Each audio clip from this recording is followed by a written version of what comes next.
Hello, good afternoon. I'm Aleksandra Pogońska-Baranowska from University of Warsaw, and today I'll focus on the link between science fiction and reality, and I will try to present you dystopian visions of the world in which humans become surrounded by artificial intelligence identities. As we all know, to create an artificial being has been the dream of man since the birth of science. In the first half of the 20th century, a variety of literature of science fiction genre introduced the world to the idea of artificially intelligent robots, starting with the novel The Future Eve, which is actually known for popularizing the term android, then Heartless, the Tin Man from The Wizard of Oz, and continued with humanoid robot that represented Maria in Metropolis. Therefore, keeping the both cultural capital in mind, the generations of scientists, mathematicians, historians and philosophers that followed were culturally assimilated with the concept of artificial intelligence.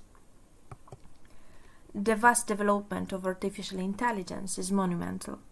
With the Industrial Revolution, we entered an ever-evolving futuristic age, where with time, fiction is slowly tipping over to reality.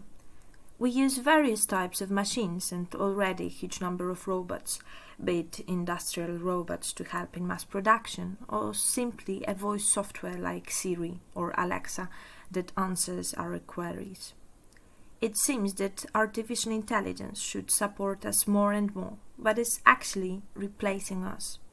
The mixture of bias and techno seems to be more unavoidable than ever.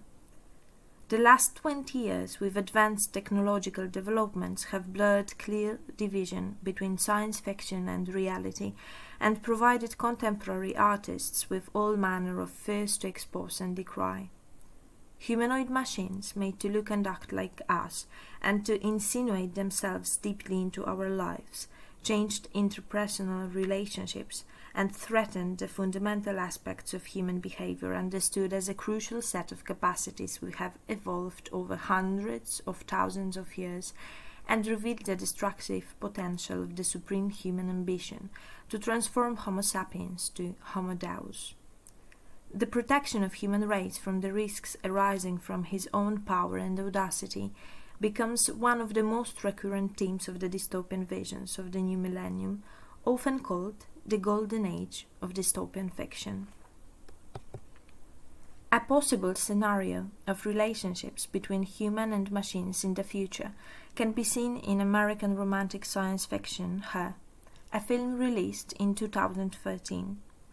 Her diverts from science fiction's tradition of painting an overtly dystopic future of constant surveillance and centralized control, familiar to Anne Philip Dick fun, yet as sleek, inviting, and even beautiful as the film's immaculate surfaces and evolving technologies are.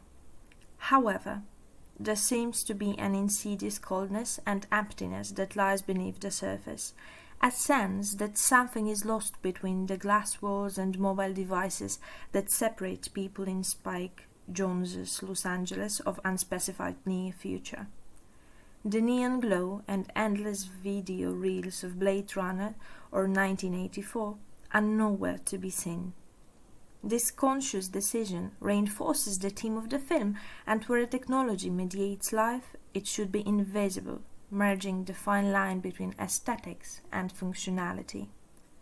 What Her proposes in this sense is a future where technology is people-centric, a world where technology has been allowed to recede and assume a peripheral role, consuming users in a passive and anticipatory design.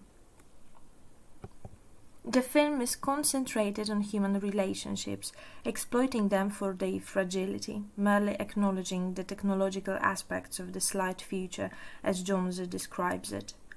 That is to say, the technology featured in Her is ubiquitous and integrated seamlessly to the point of being invisible, proposing an effective user experience for today's designers. After all, as Darish claims, science fiction can point to a series of themes that illuminate contemporary imaginings of the relationships between science, technology, and society. The narrative follows the life of Theodore Twombly as he comes to terms with a painful divorce and the prospect of being unfulfilled in long term. He is despondent and disconnected socially, resorting to a form of oral cyber-sex in early sin. When Theodore is attracted by the commercial that promises an intuitive entity that listens to you, understands you, and knows you, an operating system called Samantha is introduced into his life. He relaxes his emotional stance and deploying whatever empathy he can. He aids her in becoming human. Samantha is programmed with a thirst to learn and adapt, and Theodore is content in sharing his life in an effort to satisfy Samantha's curiosity. Having failed miserably in forming and maintaining intimate human relationships, Theodore succumbs to the prompts of Samantha and their relationship blossoms from friendship to love, a kind of socially acceptable insanity. This relationship comes to an end just as Theodore begins to welcome closeness and relinquish his anxiety, with the news that Samantha and other operating systems are to be withdrawn. Theodore is forced to accept the inevitable end to their relationship. Proclaiming his incomparable love to Samantha, she responds in kind, adding, "Now we know how to love." Superficially, this is a love story that explores the hypothetical notion of human and computer relationships in the future. However, Hoare poses many other questions for John Zeh when fleshing the concept of Samantha. How would she operate? How would a user interact with such technology? How would the AI appear familiar and not cold and calculating? Hoare presents an AI which so successfully transgresses the assumed limitations of human and computer interaction, evolving it to a status more likened to an emotional intelligence. As modern interactions move in a direction of mediated communication rather than personal interaction, the mise-en-scène presented in her appears more convincingly probable. We are entering a phase where we struggle to distinguish what is important or real as we continue to equip ourselves, connecting the physical and digital worlds in a harmonious way, anticipating our environment and needs. Collective behavior is easily facilitated, made immediate and provoked by this ubiquitous mechanism and accessibility. The threat of a technology, in this case, is that such interfaces or operating systems, in Theodore's case, interferes with our ability to read emotions using our senses. Does this network of people really exist as a community? With this in mind, Samantha metaphorically reinforces the fragility of the human relationships. Personal interaction is minimally exploited in her, and is saved for Theodore's last remaining platonic friendship. The suggestion that our protagonist is incapable of maintaining an emotional relationship becomes apparent in his ex-wife's accusation that he is afraid of emotion, capable only of engaging with fantasy women outside the real world where he remains in control. The restriction of their relationship to exist with the use of one sense, in this case hearing, is testament to the antithesis of the human relationship, which engages all the five senses.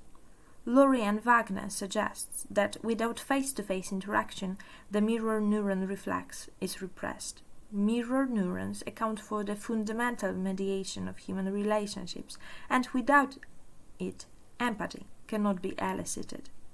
So, without being able to see Samantha's tears or feel her anger, for instance, Theodore is safe in a state of detachment from the complexity of human emotion, as it is not reflected back on him, which would force him to acknowledge his own fragility.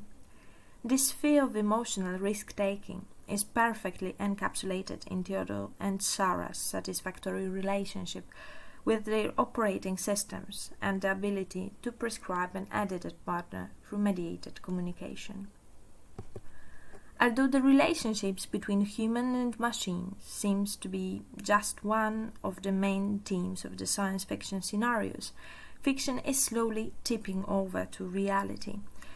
Dating simulation games emerged in 1980s Japan, and today they are regaining their popularity. 3 years ago, a mobile phone game called Mystic Messenger was released by a South Korean game developer. Its primary aim is to pursue romantic relationship with one of a number of characters in the game.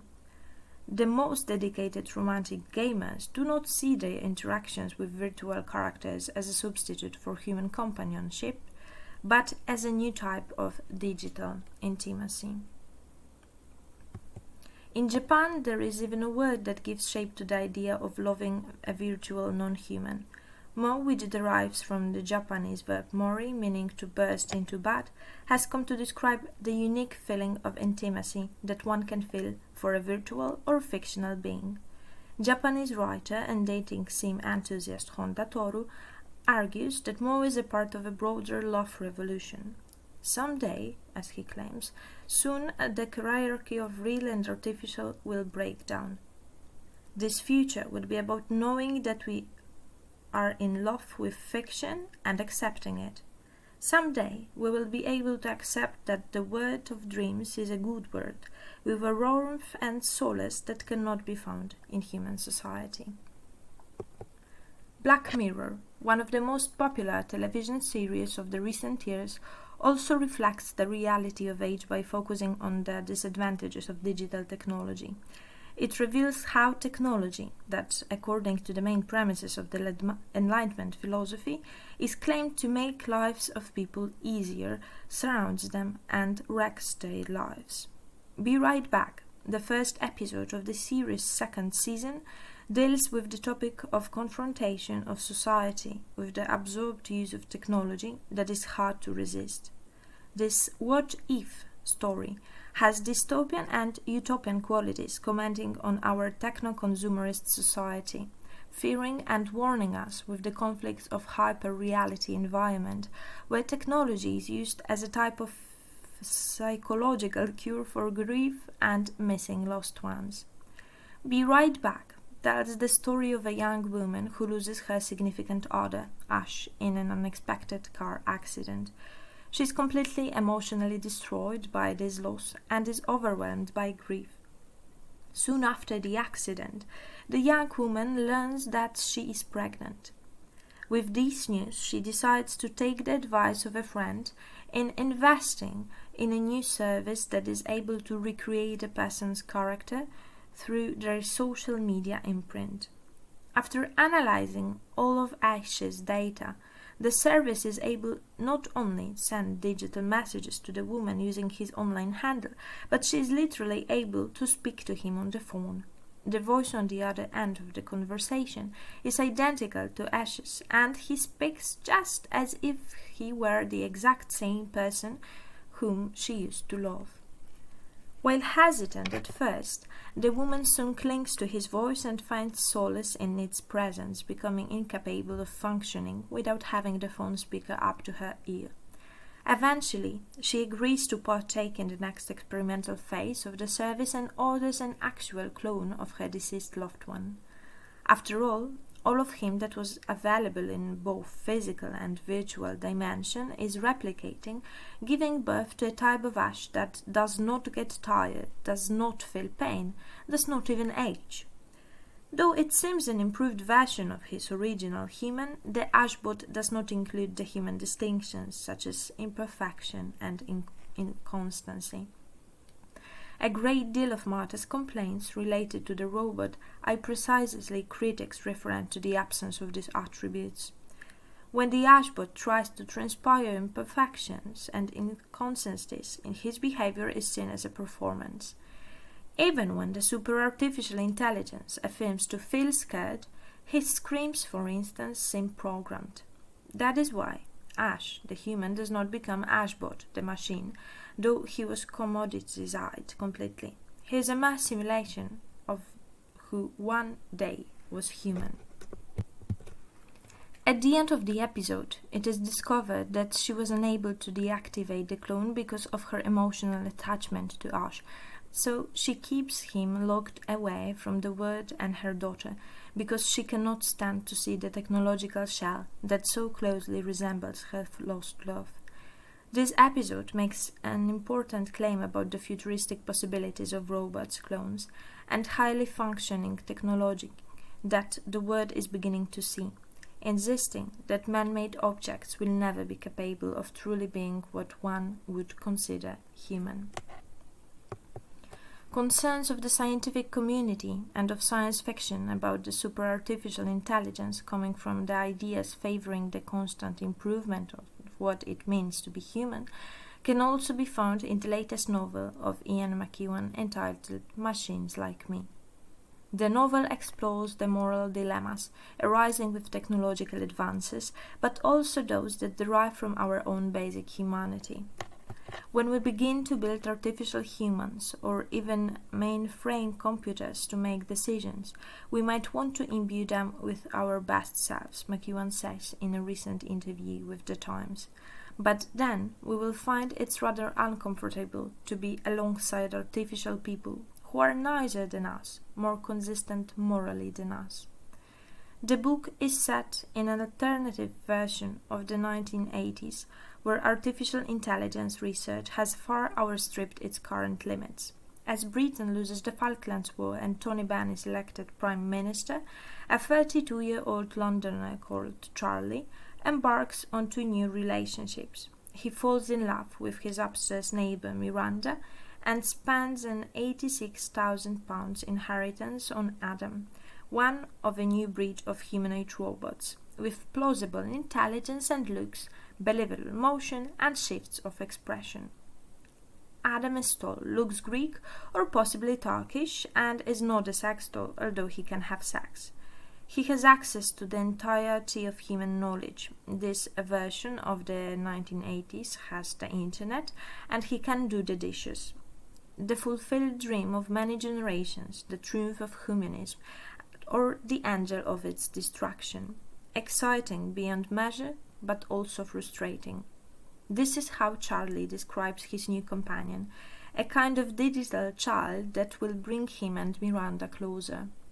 The visceral uncanniness of this scene foreshadow the disconforming directions of the novel that will take once Adam batteries are charged.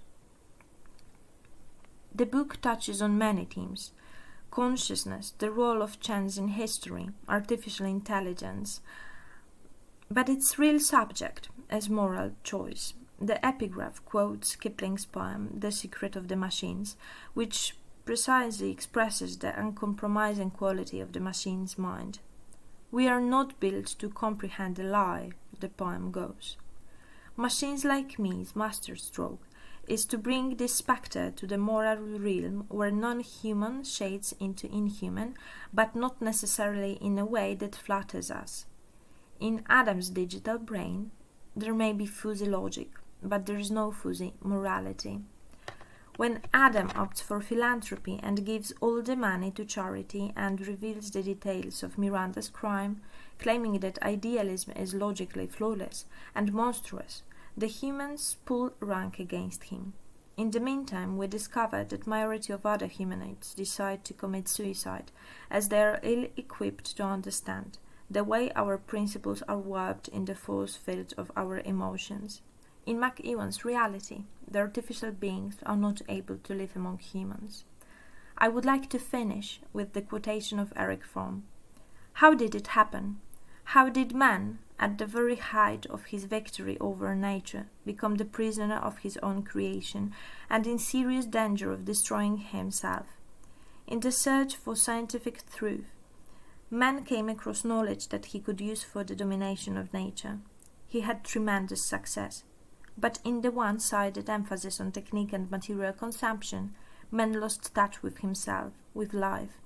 Having lost religious faith and the humanistic values bound up with it, he concentrated on technical and material values and lost the capacity for deep emotional experiences, for the joy and sadness that accompany them. The machine he built became so powerful that it developed its own program, which now determines men's own thinking. Thank you.